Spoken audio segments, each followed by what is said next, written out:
This documentary is centered on the lives, experiences, and rights of intersex individuals. It aims to raise awareness, promote understanding, and shed light on the unique challenges faced by the intersex community. The content is intended for educational and information purposes only.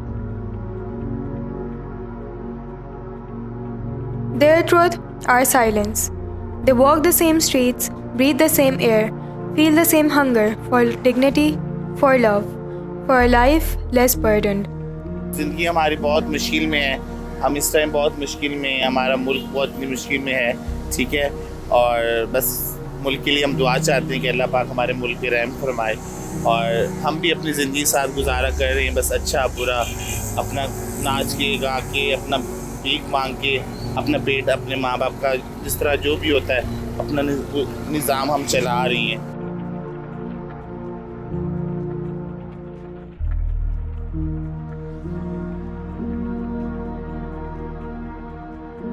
घर वालों ने तो नहीं की, क्योंकि हम जब बाहर निकलते हैं तो हमें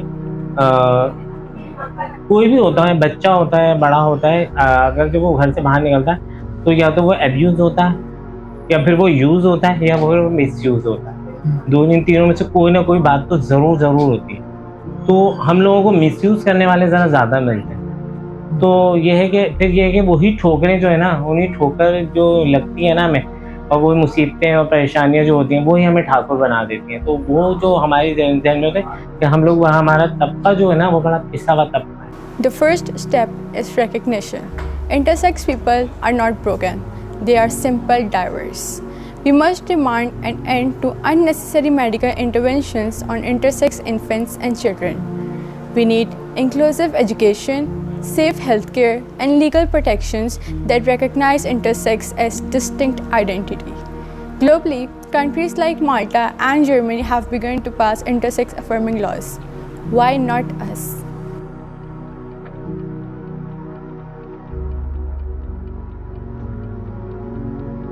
ऐसे लोग बातें करते हैं, क्लास फेल बातें करते हैं कि फीमेल हैं, ट्रांसजेंडर हैं, इनकी इस तरह की हरकतें हैं, इस तरह की हरकतें हैं, तो फिर वो सब चीज़ें फेस करनी पड़ती हैं। जाहिर सी बात, जैसे आम इंसानों करते हैं, हमें भी तो करनी पड़ती हैं। फिर क्या करें, कुछ लोग बोलते हैं, उनकी सुन के चुप कर। In Pakistan and globally, the term intersex is often misunderstood or completely unknown. Being intersex means being born with biological sex characteristics such as chromosomes, gonads, and genitals that don't fit typical definitions of male or female. It is not a gender identity, it is a natural variation in human biology. However, many intersex children are subjected to non-consensual medical surgeries to normalize their bodies, often leading to long-term trauma. According to the United Nations Office of the High Commissioner for Human Rights, these practices are a violation of bodily autonomy and human rights.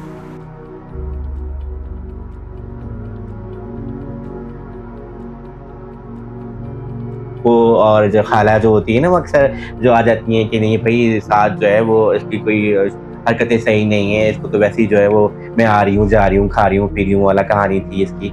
तो इसको ऐसा करो, doctor को दिखाओ, ठीक है, psychiatrist को दिखाओ। तो स्पेशली जो है हमारी जो फुप्पो हैं वो लेकर जाती थी कि बाकायदा के साइकियाट्रिस्ट को दिखाना कि इसके ऊपर कहीं चिंता आसिफ तो नहीं है, कोई चुड़ैल तो उसके ऊपर जो नहीं लग गई या आशिक तो नहीं हो गई।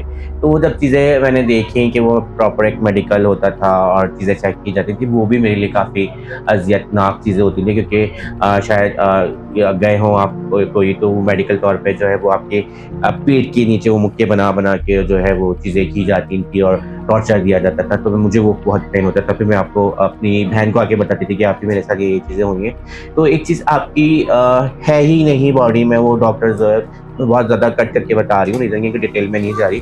तो बड़ा तकलीफ दे प्रोसीजर होता था वो। खैर 2 दिन तक के बाद फिर मैं नॉर्मल होती थी अपनी लाइफ में। तो जब चीज़ें चलती गई मेरे साथ, तो फिर मैं शादी हो गई, 7 से शादी हुई।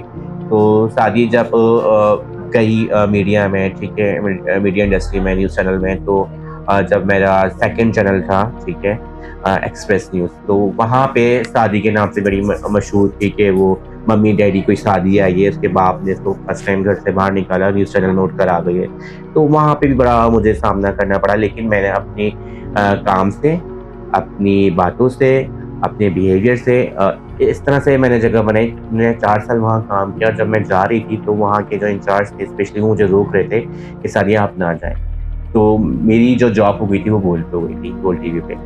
तो बोल वालों ने फिर मुझसे प्रॉपर कहा कि सादिया आप जो है वो आप एक ट्रांस का कार्ड बनाएं और अपनी ट्रांसफॉर्म आप पूरी कंप्लीट करें। पहले एक वक्त था जब हमें कोई रिस्पॉन्सिबिलिटी नहीं मिलती थी, अब तो ये है कि बहुत सारी रिस्पॉन्सिबिलिटी हमें मिल चुकी हैं, समझे। तो अच्छे ही बिहेव करते हैं। Unlike transgender individuals, इंटरसेक्स लोगों को पाकिस्तान में रेयरली एक्नॉलेज किया जाता है due to their public discourse. इनके लिए पाकिस्तान में कोई लीगल रेगुलेशंस या लॉ नहीं है, इसीलिए इनको लोग ज़्यादातर ब्रॉडर जेंडर कैटेगरीज में आइडेंटिफाई करते हैं, which leads them to erasing their distinct experiences. Intersex लोगों को पाकिस्तान में सोशली, रिलीजियसली और हर किस्म से मेडिकली अब्यूज़ फेस करते हैं वो लोग। 2020 report from intersex Asia showed that south Asian intersex people faced medical abuse and वो सोशली भी टॉर्चर हुए हैं। And this only shows us कि हम उनको एक बॉक्स में फिट करने की कोशिश कर रहे हैं जहाँ पे वो बिलोंग नहीं करते। So our only thing is कि they are not confuse but we are confuse by their difference.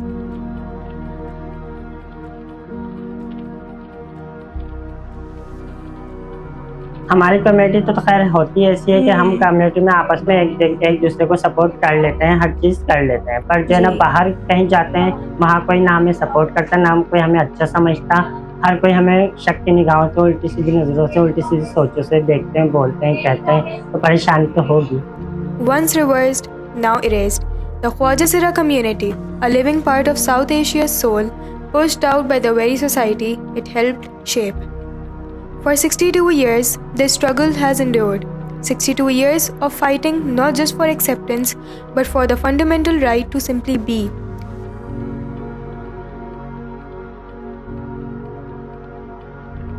बस क्या करें, गुर्बत थी इतनी शुरू से, रूह थी अंदर, ख्वाजा सरा थे, बस घर वाले भी अच्छा नहीं जानते थे। बेटा घर से बाहर आ गए हैं, रोज़ी करती हूँ, किराए का मकान है, अपना खर्चा चलाती हूँ और खाती हूँ। बेटा ढकेलू छुपे अल्फाज में ये कह सकती हूँ कि जैसे कि बदफेली वाले काम करने के तरीके की वजह से उठाना हो गया, लेकर जाने के तरीके हो गए, गलत तरीके से टच करना हो गया, लेकिन वो भी पुलिस के ज़रिए ही मैंने हैंडल खुद ही किया था। तो लड़कियों के साथ भी होते हैं, ऐसी भी होती है, कभी कुछ ख़वातीन ऐसी भी होती हैं कि बैठ जाओ, और कुछ ख़वातीन ऐसी भी होती हैं कि जो जिल्लत की निगाह से देख रही होती हैं कि जैसे पता नहीं हमको की बीमारी है जो उनको लग जाएंगे और हम या फिर हम किराया नहीं देंगे उनको। ऐसे भी लोग होते हैं, कुछ तो ड्राइवर हज़ार होते हैं, बोलते हैं हमारे साथ ही बैठ जाओ, मर्द भी बिठा लेते हैं। तो हमें तो माशरे से कोई प्रॉब्लम नहीं है, माशरे को हमसे अगर प्रॉब्लम है तो वो अलग बात है। Silence is beginning to break. Across the world and here in South Asia, intersex activists are raising their voices and demanding bodily autonomy, visibility and inclusion. Organizations like Intersex Human Rights Pakistan and Intersex Asia are creating platforms for advocacy and support. One activist we spoke to said, "The first time I learned the word intersex, I felt like I existed." When people have the language and space to express themselves, healing and change begin. This is not about identity politics, it's about basic human rights.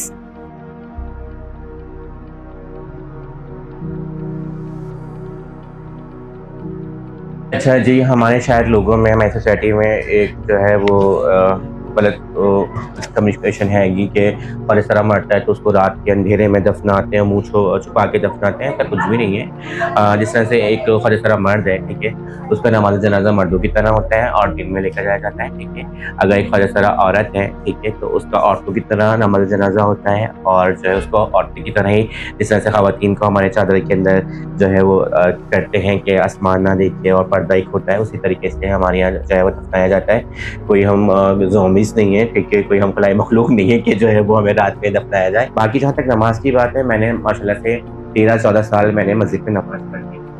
अब जब मैं जब मैं इस तरह से मेरा transform complete हो गया, ठीक है, जैसे कहते हैं कि प्रॉपर एक ट्रांस बन गई, ठीक है, तो अब मैं मस्जिद में नहीं जा सकती। रीज़न क्या है मैं आपको बताती हूँ कि यहाँ पे भी हरेसमेंट का सामना है, ठीक है। मैं खुल के बोलती हूँ, मुझे किसी का डर नहीं है कि मैं वालिद साहब की डेथ के बाद, क्योंकि हमारे अब्बा हमें नमाज के लिए जुम्मे की नमाज में भी लेकर जाते थे, ईदगाह में हमने नमाज भी पढ़ी, ईद की नमाज भी पढ़ी है। जब से अब्बा गए, तकरीबन 10 साल हो गए अब्बा को गए हुए दुनिया से, तो मैं मस्जिद नहीं गई हूँ, ठीक है, ना मैं जो है वो ईदगाह गई हूँ। रीज़न क्या है मैं आपको बताती हूँ कि जब मैं अभी बीच में जब अब्बा की डेथ के बाद मैं नमाज जुम्मा पढ़ने के लिए गई, ठीक है, तो वहाँ पे जो है वो प्रॉपर मुझे हैरेसमेंट का सामना करना पड़ा, क्योंकि जिस तरह से आप नियत करते हो, आप नियत करने के बाद जो है वो आप खड़े हुए, तो बराबर में एक नमाजी जो है वो मुझे मुसलसल जो है वो नमाज के दौरान टॉर्चर उसने किया, बाकायदा उसने गोलियाँ मारी ना, और जो है वो पाँव से उसने जो है वो मुझे टॉर्चर किया। तो उसके बाद से फिर मैंने ये रियलाइज़ किया कि मैं जो है वो मस्जिद में नमाज़ नहीं पढ़ूँगी, मैं जो भी नमाज़ होती है अपनी वो मैं घर में अदा करती हूँ। मीडिया जो है कभी-कभी ऐसा भी करता है कि किसी के ऊपर एक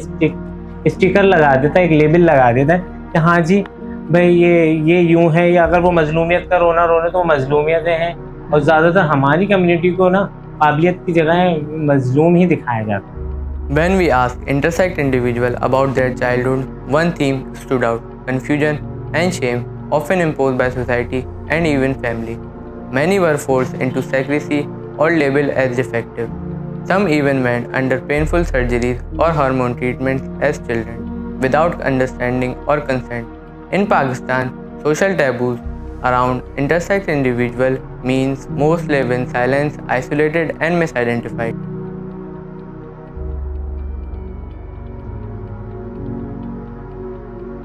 पाकिस्तान में जो है वो मर्दों के लिए भी वॉशरूम नहीं है, तो हमारे लिए बहुत दूर की बात है। आपने देखा होगा मर्द हज़रात जो है वो कहाँ वॉशरूम के लिए यूज़ कर रहे होते हैं। तो मैं अगर बात करूँ तो नॉर्मली अल्हम्दुलिल्लाह अल्लाह का शुक्र है, जहाँ भी मैंने काम किया है तो नॉर्मली तौर पे फीमेल का ही वॉशरूम यूज़ करा है। और मर्दों के लिए तो हमारे यहाँ वैसे भी वॉशरूम है कि वो कोने में एक मखसूस जगह करार दे दी जाती है, वहाँ पे जो है वो वॉशरूम यूज़ कर रहे होते हैं। लेकिन ये है कि अक्सर मुझे जो है वो इस तरह का सामना नहीं करना पड़ा कि वॉशरूम के लिए, लेकिन नॉर्मली तौर पे मैं फीमेल का ही वॉशरूम यूज़ कर रही होती हूँ, क्योंकि हमारे यहाँ तो कहते हैं बुनियादी हकूक़ नहीं है, तो ये तो वॉशरूम तो बहुत दूर की बात है कि हम इस पर काम करें। These stories aren't just about intersex lives, they are a mirror to our values, our fears, and our potential for compassion. The silence must end. It's time to listen, to learn, and to change. Let's stand with intersex people, not out of sympathy, but out of justice. Because beyond the labels, all anyone wants is the same thing: to be seen, to be safe, and to be free.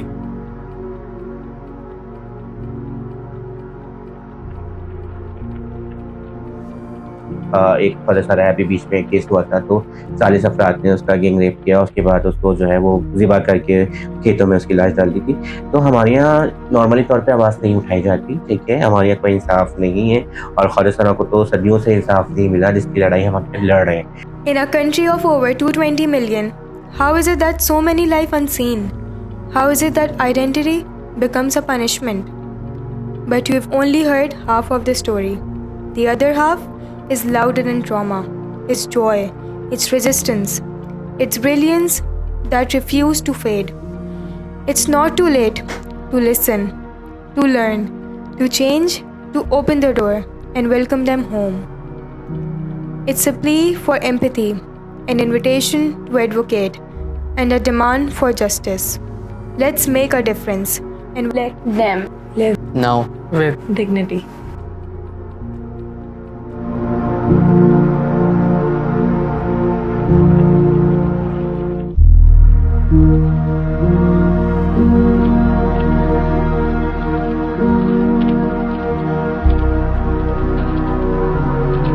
home.